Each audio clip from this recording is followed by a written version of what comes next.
সুপ্রিয় দর্শক মণ্ডলী, দাগনভূঞার চলছে কাজী জামশেদুর রহমান ফটিক ফেনী জেলা যুব দলের ছাত্র দলের সহসভাপতি কাজী জামশেদুর রহমান ফটিকের বহিষ্কার আদেশের বিপক্ষে প্রতিবাদ মিছিল করছেন। তার সমর্থকরা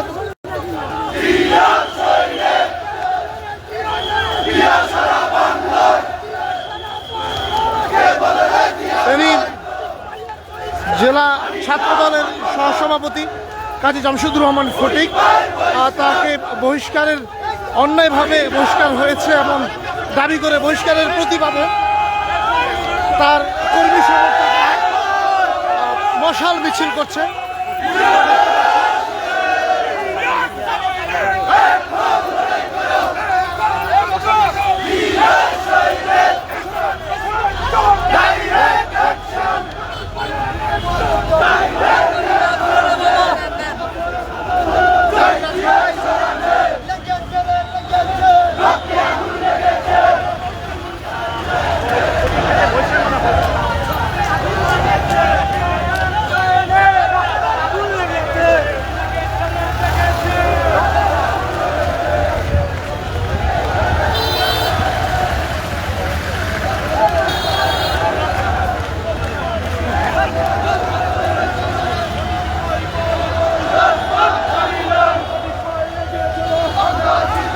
দাগনভূঞা বাজারের গুরুত্বপূর্ণ পয়েন্টগুলো প্রদক্ষিণ করে মিছিলটি বিভিন্ন স্লোগানে তাদের নেতা কাজী জামশেদুর রহমান ফটিকের বহিষ্কার আদেশের বিপক্ষে স্লোগান দিচ্ছেন এবং সেটাকে ষড়যন্ত্রমূলক কিংবা অন্যায়ভাবে বহিষ্কার আদেশ দিয়েছে এমন দাবি করে দাগনভূঞা শহরের গুরুত্বপূর্ণ সড়কগুলো প্রদক্ষিণ করছেন। তারা মশাল নিয়ে মশাল মিছিল করছেন।